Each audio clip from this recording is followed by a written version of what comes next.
supportive in a way, like in a sense of being like more like, I know it's hard to maintain a lot of kids in the classroom, but like when you see someone like visually struggling and stuff, like not to just kind of leave them hanging. Need from us, what do kids need from teachers and staff? I say, me in particular, I ask questions when I need help, and sometimes I need help understanding certain concepts. I'd say in a general sense, kids are individuals, and I feel teachers should focus on understanding children in an individual sense so that you can help them overall, because when you lump kids together, you tend to end up like causing some odd ones out and causing some issues in the classroom. An open hour. I need a free hour because I still have stuff to do.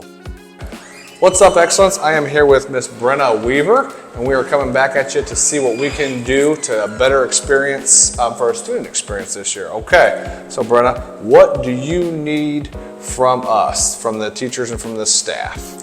I think that support is really important, and to like better understand us when it's like, if we're having like a hard day, and just like, I don't know, just being really understanding. What's up, Excellence? This is Mr. Rob with Mr. Rikias here. So our goal this year is to get more student input on how we can be better for them. So a couple questions, answer as freely as you want. This will only be seen by staff. Okay. What do you need from us? What do you need from the teachers and from the staff? A better understanding of how we can work with each other more in order to get successful with our grades. Okay. Probably more patience from like the teachers, since this is a pretty big school and one student may have to come from one end of the school to another. So I feel like slower lessons can sometimes, especially if it's a harder topic, if the slower you go, I feel like the easier it is to understand it in general. To seem like, well, it's a couple of teachers that act like this, but to seem like they care about being there and like having fun while teaching, because a lot of teachers don't do that. They don't have fun while teaching, so it makes kids tired and go to sleep in class because they're not making it fun to learn. What's up, Excellence? We are back, and we have another of our amazing students. I'm going to try and pronounce your last name, Saintelis. Yes. Look at that. Yes. Boom. Okay. All right, so we're just trying to figure out what we can do to be better for our kiddos. So, first question, what do you need from us? Like, what do the kids need from teachers and staff? I think a lot of the kids already get it, but I would say understanding, and just understanding that we students are working through a lot as well as learning too. And so I think that's something that... Excellent.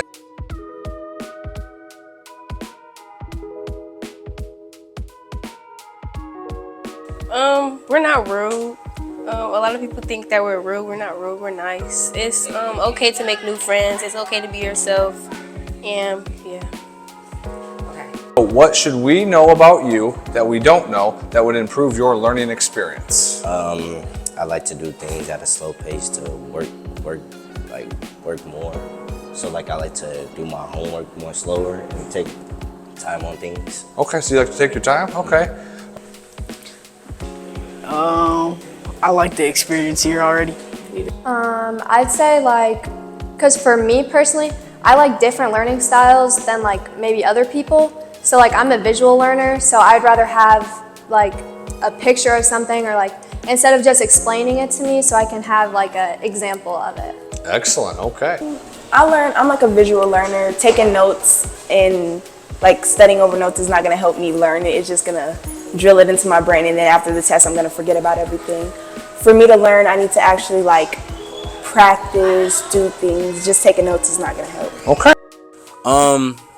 For me in particular, I mean, I don't really know if there's not much to know, but I'm very much of a people pleaser. So a lot of the time I can be just straight saying stuff just to like seem funny, or just to like, you know, have the crowd be amped or whatever. But like 9 times out of 10, sometimes I'm just not in a good mood, and like I would love to like be able to have someone to communicate that with. Okay. So what should we know about you that we don't that would improve your learning experience? I'm a pretty social person. I like to talk a lot, and a lot of the classes don't really warrant that kind of thing. Okay. So I don't know, I like to communicate, and I feel like if there was a way to push for it to be a little less awkward to communicate with kids you don't know, it would be better for like to build a more professional setting, so it would be easier to communicate without like the social hierarchy aspect of it. I go back and forth between my parents' houses, so probably having like a better schedule when it comes to like if I come in late, because I'm probably gonna come in late a few times. So having leniency on like tardies.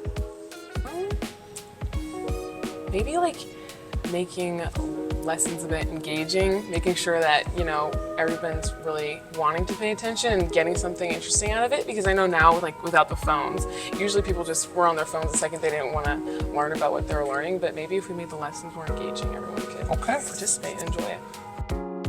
I feel like more classrooms should be more hands-on, because most students usually, you know, they wake up early in the morning, they don't want to do anything, so like maybe like having them get up and do something might inspire them more, like have something that's like interesting and like something that like gets them up and moving. What advice do you have for teachers that can really help us be like a successful partnership this year? I don't know, like just show support and like not only teach, but like just be there for us as well. And yeah. That's that relationship piece. There you go. I love it. If kids need help, the teachers can help them with work that they need done. Just slow down like lessons sometimes, and if you see a student struggling, just ask and just kind of talk and communicate, and if it's a harder topic, just ask as many questions or keep kids as involved as you can. So what advice to teachers can you provide? Like I said before, it's really important to know your students. Kids are individuals and they experience things differently and they interact with each other in separate ways that can be really important in the way the classrooms run. So I say it's important to be aware of how people are as individuals because you're overseeing the classroom. I understand like it's you and like 30 students or 28, because I think that's the maximum. But like help out, well, you guys do help out, but like help out a little more if you see a child really struggling a lot in class. It's actually very helpful, and when you see us like getting frustrated or upset, like please, like, you know, help out, calm us down, talk to us and understand what's going on. Be more understanding with students, because like I said, students need time to learn and understand things, and some teachers just want to hurry up and get it over with, and that's how people start to fail things and stay behind, and yeah. Okay. Don't take anything they say too literally, because we say just the strangest things sometimes. So don't take anything we say too literally. I feel like we need like a lot of us students like to use like music and stuff in order for us to like concentrate. Okay. So I feel it's better if we had like music involved with it. Okay, we can get music in classrooms. It might not be through your headphones, but we can get some music. Like have more of an attentive view on like we're just kids at the end of the day, so we be snapping left and right. Sometimes we don't even be knowing what's wrong. Sometimes we just mad just to be mad. Sometimes we sad just to be sad, and it can be a lot going on. So just to be more mindful of that and to not feel like to step on the same ground as us as kids, because you know at the end of the day, like, you know, you've already been through what we've been through. So as long as you just like, I feel like more of a mental take away from the situation is just to be more like you're probably just going through like a moody thing, or like would you want to talk about your day, or is something wrong, would you like to talk about it, would you feel open and talk about it. Good. How can we be better? What can we do to be better for the students and for the school? I'd say keeping in the idea that you're working with children. You're not working with people that are fully developed. You're working with people who are going through a state in their lives where they're rapidly changing and evolving and interacting with people that they've never interacted with before. So I think taking all these things and all these, what am I trying to say? I don't Factors? know. Yeah, taking all these factors into account, it really thinking of like the whole and like the whole situation of our lives. We're not just students, we're people. All right. Yeah, once again, I'll just say maybe making the lessons more engaging. I'm already so engaged, but she's already on top of it, Richwood. So you got this yes, one. now without the phones. I feel like everyone needs support in like different ways, and the best way to just support people is just to ask people how they're doing, how they're handling the topic, and just communicate in general. Letting them have time to like answer questions and things. So give them more opportunities to engage. Like I said before, like be flexible, work with students, try to like understand what they're going through. Like this is our first years in high school too, so things that you're teaching us is our first thing learning them, first time understanding what we're doing. Perfect. Always like listen the best you can, because I feel like sometimes like teachers don't understand, but yeah, I don't know, just listen to us, and like if we have problems, to help us the best that you can. Be curious, not judgmental, maybe. Okay.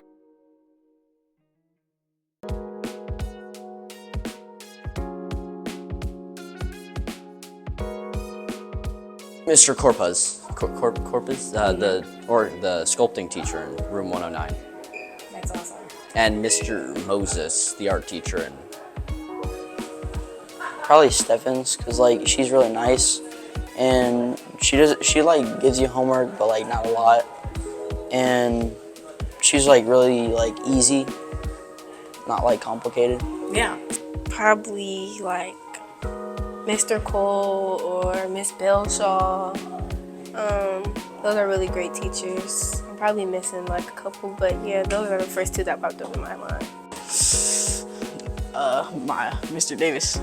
Yeah? Yeah. That's awesome. And last and not least, what staff member has stuck out as like a go-to person for you, a real positive role model that's always there that you can go to? I'm gonna say Mr. Clark, because I've had him since I was a freshman, really, because since he was my cross country coach.